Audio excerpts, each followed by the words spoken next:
Ok mon gars, si je te dis que les meufs de notre génération, elles sont toutes cassées frérot, on est une génération complètement perdue. À quel pourcentage t'es d'accord avec cette affirmation? Donc je te laisse réfléchir 2 secondes, mais il y a de grandes chances que ce soit quand même assez haut. Mais à ce moment-là frérot, si les meufs c'est à perte, si ça sert à rien, pourquoi toi dans ton lit le soir avant de t'endormir, t'es en train de penser, de donner beaucoup d'énergie mentale à la meuf à qui t'es en train de parler sur Snap, sur Insta? Genre pourquoi? C'est un peu hypocrite au final, tu vois. Donc dans cette vidéo, c'est exactement ce qu'on va voir. Pourquoi et surtout comment les réseaux sociaux font que tu as la haine envers les meufs, comment corriger ça et surtout comment avoir la vie sentimentale, la vie dans tes relations la plus satisfaisante possible en étant en paix avec toi-même et comment ça va devenir ton avantage pour gérer encore plus de meufs et de bien meilleure qualité. Donc voilà les gars, qui suis-je pour parler de ça? Juste un mec qui était exactement comme toi il y a 4-5 ans. Mais au final, frérot, si je vais voir le mec le moi d'il y a 4-5 ans et que je lui dis, ok, t'es mal la meuf avec qui je suis aujourd'hui, parce que ça fait 2 ans et demi, je suis avec une meuf qui est incroyable, frérot, il me regarde et il me dit, mais non, mais arrête de mentir, ça existe même pas des meufs comme ça. Donc voilà, les gars, c'est ce dont on va parler dans cette vidéo. Avant ça, bienvenue dans ce 25e épisode de 8 sans filtre. Je sais pas si c'est le 25e, ça doit être à peu près ça. Mais les gars, la série où pendant 8 minutes je parle, pendant 8 minutes minimum, et j'améliore mon éloquence parce que frérot, j'ai pas le droit de cut, j'ai pas le droit de cut mes blancs, pas le droit de faire de montage. Donc voilà les gars, c'est purement 100% de l'éloquence. Donc c'est ce qu'on va commencer aujourd'hui. Cette vidéo les gars sera un peu un brouillon de la vidéo qui va sortir sur ma chaîne principale dans peut-être 6 mois, 1 an. Parce que comme ça frérot, ce sera beaucoup plus structuré. Je pourrais mettre du montage, je pourrais mettre des images, des photos pour illustrer. Mais voilà les gars, aujourd'hui ça va être complètement sans filtre, complètement raw les gars, pour ceux qui font un peu de photos. Donc c'est parti, pourquoi cette haine des femmes les gars? Pourquoi cette haine des femmes? Et bah frérot, on va se poser la question, pourquoi la haine des noirs? Genre les gars, ok, c'est complètement aucun rapport. Tu vas te dire, mais en fait si, il y a complètement un rapport. Pourquoi cette haine des minorités en France? C'est parce que frérot, dès que tu ouvres les réseaux sociaux, si tu as un algorithme qui est préconditionné à ça, et c'est toi qui conditionnes ton propre algorithme, tu vois, mais tu vas voir peut-être, ouais, nouvelle agression au couteau dans cette petite ville de France, nanana, et tu vas en commentaire, il va y avoir que des, ouais, encore des arabes, nanana, je sais pas quoi. Mais en fait, tu te rends pas compte que c'est un cercle vicieux où ton algorithme va te faire que te mettre des trucs comme ça, des trucs sensationnels, et va inciter à la haine en mode cercle vicieux. Et bah c'est exactement pareil envers les meufs. Quand tu vois la 10e vidéo où c'est une interview d'une meuf qui dit ouais moi minimum 1m90, minimum 100K par mois, si la dot il peut pas mettre 1 million en dot, je sais pas, enfin des trucs comme ça, tu vois. Des trucs vraiment de con qui poussent à détester les femmes. Parce qu'au final, bah, t'aimes ça, genre. Mais au final, ton cerveau, il comprend pas. Pourquoi? Parce que tu scrolles beaucoup sur ton tel, tu vois. Et au final, tu vas passer beaucoup d'heures par jour dessus et très peu d'heures dehors à voir et à parler avec des meufs normales, des meufs du vrai monde. Parce qu'au final, les meufs qui sont poussées par l'algorithme, c'est des meufs qui sont bizarres, tu vois. Et donc ton cerveau, toi, t'as beau en être conscient, mais ton cerveau, il en est pas conscient. Ton cerveau, inconsciemment, il pense que 99% des meufs sont comme les grosses cassos qui font des TikTok en mode ouais, POV, quand il fait pas 1m80, je sais pas quoi, bref. Truc de con comme ça. Donc bref. Et aussi pareil, cette idéologie un peu black pill, ça c'est un terme un peu d'internet et tout, si jamais tu traînes pas trop sur internet, vraiment t'as de la chance si tu connais pas le terme black pill, mais du coup c'est tout ce qui est associé au looks maxing, en mode ouais de toute façon les meufs elles veulent minimum 1m80, elles veulent un mec qui a des yeux, en mode tu sais avec une forme pas comme ça mais comme ça, genre un mec qui a, je sais pas, genre des trucs de looks maxing de con, ou alors enfin des trucs, enfin vraiment des trucs de con, tu vois. On va se restructurer le propos les gars parce que je commence à dire que des trucs de con et ça n'a aucun sens. Attendez. Hmm. Donc voilà. Mais au final, quand il y a toute cette haine, eh ben, tu vas trop vite penser que les meufs, c'est toutes des putes, nan, ok.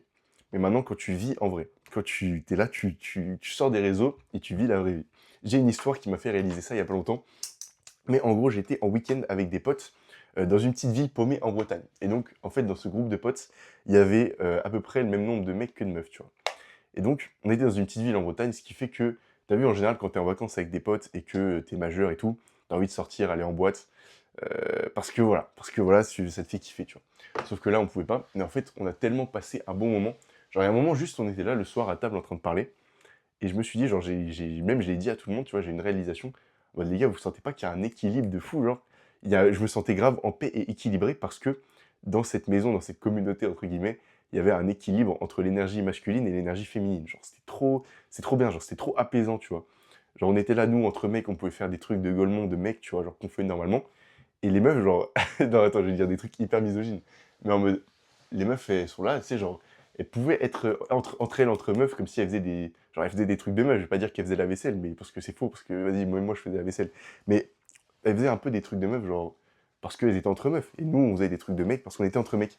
Mais le fait qu'il y ait cette communauté et qu'on soit ensemble, tu vois, il y avait un équilibre dans les énergies. Et je me suis dit, ok, c'est ça qui m'a donné l'idée de faire cette vidéo, de me dire que, en fait, on en vient trop facilement à détester les meufs à cause des réseaux, alors que quand en vrai, tu vis souvent avec des meufs avec qui il y a cet équilibre d'énergie, bah, juste tu kiffes l'énergie féminine, tu kiffes genre les meufs, genre tu t'en viens plus à détester les femmes. Donc voilà. Donc en vrai, t'es grave hypocrite. Pourquoi? Parce que tu détestes les meufs, et encore, peut-être que du coup, maintenant, avec ce que je t'ai dit, tu les détestes un peu moins. Ou alors peut-être tu as plus conscience que c'est pas vraiment toi qui détestes, mais c'est les algorithmes qui ont instillé cette haine en toi. Mais en gros, c'est hyper hypocrite parce que tu le sais très bien, en gros, t'as la dalle. T'es complètement affamé. Parce que, imagine, on revient à l'exemple de mon histoire à Pornic. Ah, putain, j'ai dit le nom de la ville. Non, non, non, on s'en fout. On revient à mon histoire du petit village en Bretagne. Et, euh, et en gros, tu vas me dire, ouais, mais moi, quand je vais en vacances qu'avec mes potes, bah, on est aussi en paix. Genre, l'énergie, elle est bien. Et même, genre, quand des meufs vont en vacances entre elles, bah, elles sont aussi en paix parce que l'énergie, elle est bien, elle est équilibrée. Là, je vais te dire non, frérot. Imagine. Genre, moi, ça fait depuis que j'ai 15 piges ou un truc comme ça que je vais en vacances avec des potes, tu vois. Et quand tu vas en vacances que avec des potes mecs entre couilles, et que vous êtes là l'été, vous avez la dalle, vous faites quoi? Et bah, vous ne restez pas juste chez vous tranquillement à faire des jeux de cartes, tu vois. Genre le soir, vous sortez en boîte et vous essayez de gérer des meufs. Genre, est-ce que ça t'est pas déjà arrivé l'été d'être avec des potes, te dire ok c'est l'été et tout, là ça y est, je vais aller demander l'insta d'une meuf trop fraîche sur la plage. Est-ce que ça t'est pas déjà arrivé? Et même si ça t'est pas déjà arrivé, est-ce que toi c'est un truc qui pourrait t'arriver honnêtement? Je pense que oui. Et c'est pareil pour les meufs. Imagine un groupe de meufs en vacances, tu vois, bah forcément elles vont pas rester que chez elles entre elles, genre s'il y a une boîte à côté, elles vont se faire belles, elles vont aller sortir en boîte, tu vois. Donc ce qui fait que ressentir ce besoin, ça prouve qu'il n'y a pas un équilibre. Il n'y a pas un équilibre et c'est ça qui montre que bah, quand dans une communauté où les mecs et les meufs s'aiment, tu vois, bah il y a grave un équilibre. Donc voilà. Ensuite, avant j'aimais pas le Monopoly. Simple, efficace, tu te dis mais où il veut en venir ce fils de pute. Mais voilà, avant j'aimais pas le Monopoly. Pourquoi? Parce que je comprenais pas le concept d'investissement. Genre, tu sais, au début, je gardais pas trop ma thune. Je me disais, mais imagine, je tombe sur la propriété de quelqu'un, j'aurais plus de thune pour payer, tu vois. Donc, à part les petits trucs pas chers du début, eh ben, j'achetais pas les propriétés qui coûtaient trop cher parce que j'étais en prévision. Je me disais, non, je suis plus smart que les autres. À la fin du jeu, j'aurai de la thune pour payer tous les amendes et tous les trucs de propriété, enfin, je sais plus quoi. Sauf qu'en fait, t'es juste con parce que. Enfin, j'ai été con parce que j'avais pas le mental pour être bon au Monopoly, tu vois. Et donc au final, ce qui faisait que j'aimais pas le Monopoly. Mais au final, quand j'ai commencé à capter, les gars, maintenant je suis en école de commerce, le Monopoly, le capitalisme, c'est un truc que je commence à maîtriser, tu vois. Donc voilà, maintenant j'aime le Monopoly parce que je suis devenu fort. Quel rapport avec la vidéo? C'est maintenant qu'on y arrive, c'est que c'est pareil. Il y a un monde où tu détestes les femmes parce que t'es nul avec les femmes, tout simplement. On va pas aller targiverser plus loin. Mais, euh, mais voilà, donc maintenant, comment apprendre à aimer les femmes? En gros, pour aimer cette énergie féminine, il va falloir en gros que tu deviennes plus fort au Monopoly. Pour aimer le Monopoly, il va falloir que tu deviennes plus fort au Monopoly.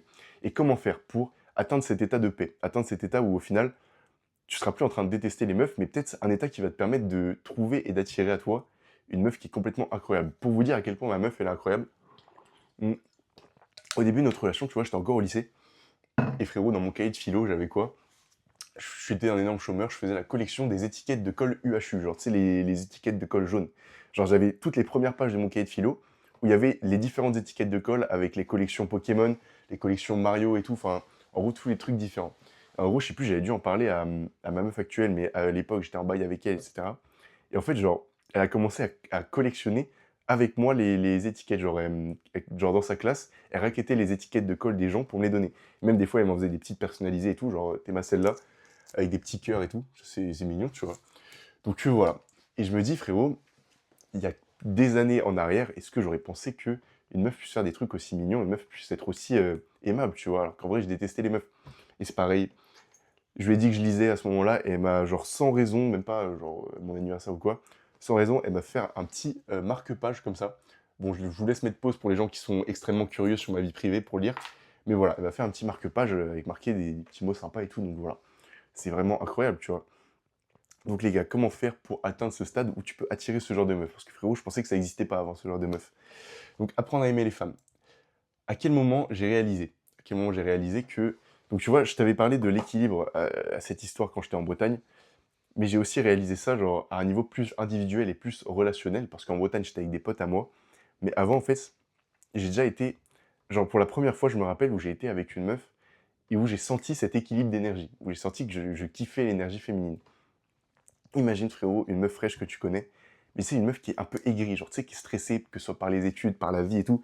Genre la meuf, tu sais, genre elle a pas l'air genre heureuse et épanouie au quotidien, tu vois. Et bah, imagine, genre t'es en couple avec elle, enfin t'es en relation, t'es en bail avec elle, et enfin attends, je tire plutôt ça de mon point de vue. Genre, en gros, j'avais géré une meuf comme ça, et en fait, à un moment, j'étais en date avec elle et tout, et cette meuf que j'ai l'habitude de voir stressée par ses études, etc. Et bah, quand j'étais avec elle, je l'ai vue complètement se transformer, genre devenir une meuf un peu genre avec une énergie d'enfant et tout, genre qu'elle était en train de sourire, qu'elle était en mode avec une sorte de légèreté, tu vois. Et en fait, je me suis dit, mais en fait, c'est provoqué par le fait que moi, j'apporte une énergie masculine en retour, tu vois. Donc, ce qui fait que elle, ça lui permet de laisser parler sa féminité, genre, parce qu'elle n'avait pas besoin d'être stressée pour quoi et tout. Enfin, pour quoi que ce soit. Et du coup, c'est là où j'ai commencé à me dire, putain, mais je kiffe cette énergie. Et c'est cette énergie que j'ai envie de cultiver chez les meufs que je date, chez les meufs avec qui je suis en couple. Donc voilà. Pause biberon et on passe à la suite. Hmm. Passe moins de temps sur les réseaux. Passe moins de temps sur les réseaux pour modifier ta perception des femmes. Et en gros, tu seras plus apte à attirer quelque chose si tu as des bonnes pensées envers cette chose-là, tu vois. Enfin, c'est juste logique. Et bah, c'est pareil, tu seras plus apte à attirer des femmes si t'as pas un truc, un algorithme qui te qui t'instille des mauvaises pensées sur les femmes. Genre, voilà. Imagine, pense à l'anecdote à la comparaison avec les Noirs et les Arabes tout à l'heure. Voilà. Conscientise vraiment ce cercle vertueux. Là, les gars, on est à 11 minutes 41, je commence à perdre un peu le fil, mais on va finir vite fait la vidéo. Mmh. Parce que j'ai encore quelques points à dire. Donc, aussi, il faut comprendre que les meufs que tu vas attirer, c'est un peu le miroir de toi-même. Genre, si t'attires que des meufs de merde, est-ce que toi, au final, t'es vraiment le mec que t'as envie d'être? Genre, est-ce que t'es fier de toi? Est-ce que t'as des accomplissements? Est-ce que t'es vraiment là où tu veux être? Et à ce moment-là, bah, si t'es pas là où tu veux être, tu peux pas attirer les meufs que de tes rêves. Genre, t'as capté ou pas? Bref. Et maintenant aussi, où chercher? Parce que forcément, si tu veux trouver une femme de fou, genre une meuf de fou pour être ta meuf, tu vois, tu vas pas chercher sur Hinge, tu vas pas chercher en boîte, tu vas pas chercher dans les DM Insta, tu vas pas DM une meuf qui a fait une danse TikTok et que tu te trouvais fraîche. C'est pas comme ça que tu vas trouver une meuf de fou, genre avec qui tu vas peut-être te marier plus tard. Donc voilà, sors de tes biais, sors des réseaux, etc. Ensuite, ma vision des relations, les gars. Parce qu'au final, tu vas te dire, ouais, mais ce mec, il me pousse que à faire des relations longues, mais si moi, j'ai pas envie. Bah, libre à toi, frérot, libre à toi, parce que moi, je suis très satisfait dans les relations longues, mais avant aussi, je trouvais aussi une satisfaction dans les relations courtes. Genre, tu peux très bien aimer la nature féminine, genre ne pas détester les meufs, et juste, genre, avoir des relations courtes avec les meufs, genre, juste ken et te barrer, alors que, genre, tu kiffes les meufs, genre, tu peux passer un bon moment avec la meuf. Mais l'important, c'est que t'es là, genre, t'es pas en train de détester la meuf, genre, t'es pas pendant que tu la dragues en mode, ouais, c'est qui cette pute et tout, cette grosse care, tu vois. Genre, t'es là, tu te dis, putain, mais je passe un bon moment avec elle, cette meuf, elle a une bonne énergie, genre, on vibe bien ensemble et tout. Donc, au final, s'il se passe un truc, si on a une relation aussi courte qu'elle soit, bah, en vrai, c'est cool, tu vois, genre, c'est bien. Donc, voilà. Et maintenant, les gars, ma vision des relations. Je l'ai déjà dit dans pas mal de vidéos, mais ça sert à quoi de te mettre en couple avec une meuf où tu te dis, ok, elle a ce défaut qui fait que ça sera pas la femme de ma vie, qui fait que ça pourrait être un problème plus tard, qui fait que je pourrais la quitter à un moment.